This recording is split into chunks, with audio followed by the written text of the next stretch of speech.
At this point, I have to wonder, does Sony regret buying Bungie? And let me explain. So, the bad news has hit. The Last of Us multiplayer has been officially canceled, and the studio will focus on new single-player games. All right, they didn't say that second part, but I'm going to put the quiet part out loud. In an announcement, they said, "We realize many of you have anticipated the news around the project that we've been calling The Last of Us Online." I thought it was called Factions. "There's no easy way to say this. We've made the incredibly difficult decision to stop development on the game, on that game." Now, here's some bullcrap here. "The multiplayer team has been in pre-production with this game since we were working on Last of Us Part 2, crafting the experience that we felt would be unique and tremendously potential. As the multiplayer team iterated on the concept of The Last of Us Online during this time, their vision crystallized, the gameplay got more refined and satisfying, and we were enthusiastic about the direction in which we were heading." Okay, I'm going to show you later how that's bullcrap, but let's continue on. "In ramping up full production, the massive scope of the ambition became clear. To release and support The Last of Us Online, we would have to put all of our studio's resources behind supporting post-launch content for years to come, severely impacting development of future single-player games. So we had two paths in front of us: become solely a live service studio, or continue to focus on single-player narrative games that have defined Naughty Dog's heritage." Okay, few corrections here. One, you don't decide crap. Sony does. PlayStation official does, and PlayStation has been walking away from live services. PlayStation put all their eggs in their live service basket, and now that they're realizing that the live service market was an overpromised, under-delivering industry, they're now stepping back to make more focus on more single player, because Xbox and Nintendo have been making bank off of single player and / co-op games, rather than focusing entirely on live service. Because see, last generation, Microsoft learned a lesson that gas was a really bad idea. This generation, Sony is learning that games as a service is a really bad deal, as Ubisoft has even started having problems with this issue as well. So this was a Sony decision. This wasn't a developer decision, because Sony tells them, hey, you're making this, you're making that, we're not going to veto this, we're not going to allow that. They make all the decisions. Second, and this is how you can really tell this is bull crap, oh man, we don't have enough manpower to release this highly successful and lucrative online mode. Man, what are we going to do? Man, I guess we could hire more people. Yeah, let's do that. We'll hire more people. Man, it's too bad we don't have like a bunch of sister studios that could help with development of this game. Man, it's too bad we're like the only studio PlayStation has. Oh, wait, we could ask another studio to help. Oh, mind blown. Now, this was a decision by Sony to cut it, and my theory is because of Bungie. Yes. So, Bungie stepped in and advised on the status of the game. So, when they said, oh, hey, we crystallized our vision of the game, and then we move forward with it, they're lying. They did. They were actually really happy with it until Sony had Bungie take a look at it, because they just spent $3 billion on Bungie. And at the time, as far as we're able to articulate at this moment, because I'm not going to go into trying to figure out when Destiny 2 started failing to meet its milestones. They came in with their rigorous review process of the publisher's live service catalog, advised on all these games. Keep in mind, a lot of these games have been now canceled, and they had The Last of Us scaled back. Because they had this really cool game that probably would have pleased everyone who was a fan of the original multiplayer mode for the original game. And Bungie said, no, that's not monetized enough. You need to make it more this way. So Sony listened to Bungie. And since that point, they've been making Bungie's direction. Until Bungie lost 45% of the revenue from Destiny 2 and are now laying off over 100 employees or 8% of its workforce. Yeah. When I ask if Sony is regretting buying Bungie, it's because Bungie got lucky with Destiny 2. I played Destiny 1, okay? I got burned. I didn't come back when they released the DLC that improved the experience.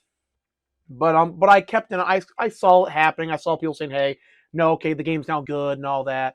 So when they released Destiny 2, I'm like, "Oh, okay, I'm roughly aware of what the lore is. I can get into this game.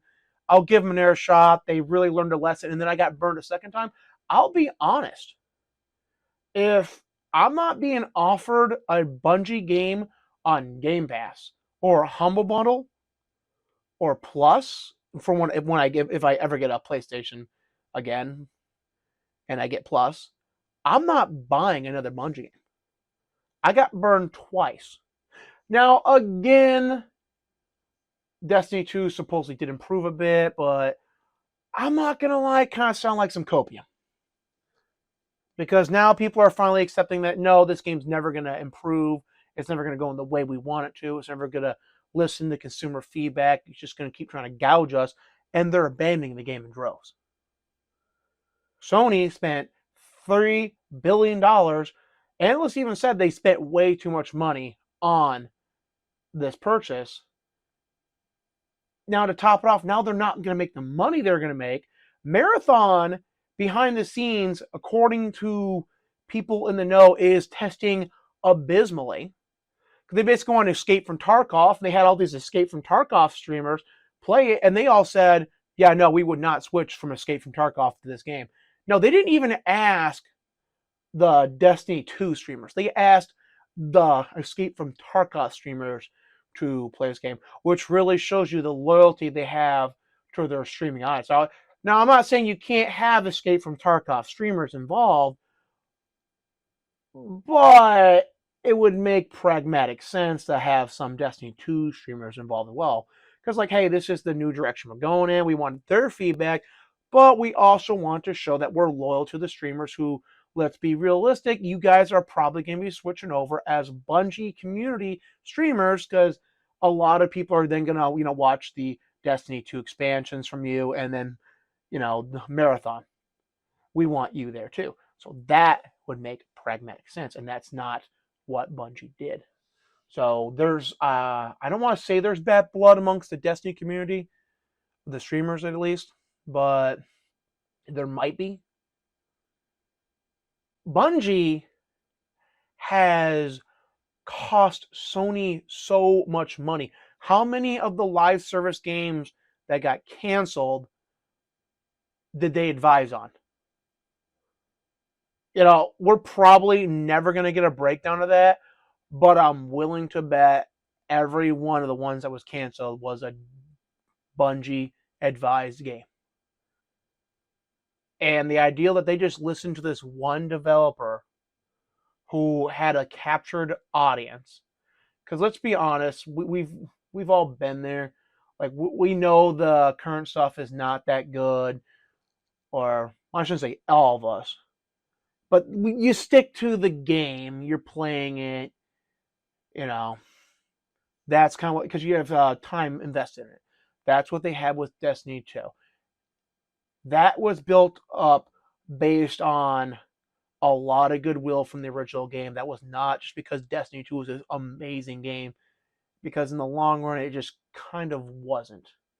As much as people give Young Yao crap now, he got big covering what was going on with Destiny 2 and correcting the record that, it wasn't Activision's greed, which was surprising because Activision was a really greedy company, and it wasn't them making all these atrocious decisions for Destiny 2. It was Bungie making all these atrocious decisions and pushing for these atrocious decisions, with Activision going, whoa, whoa, whoa, we may be greedy, amoral, degenerate. Are we degenerate?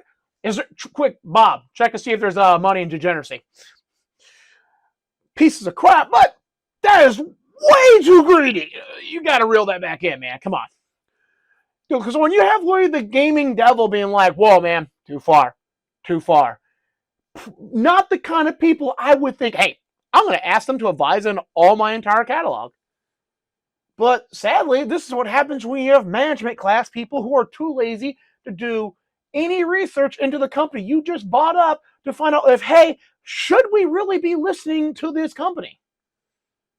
Because it's going to probably go down that Destiny 3 or Destiny 2's expansions to whatever direction they go, because they might just keep Destiny 2 as a eternal live service, so Destiny 3 will just be Destiny, like a re-upgrade of Destiny, 2, like Warframe. Like there's no Warframe 2, there's never going to be a Warframe 2. It's always just going to be constantly upgrading Warframe, and if they feel like it, they'll just go back and update the older levels with the newer stuff.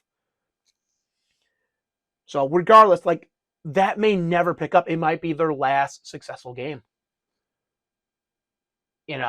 And Sony put all their eggs in that basket. And look what it got them. And that's all there is to say about this. Hit the like, subscribe. Let's be honest. At least the algorithm gives me a booty call. Peace.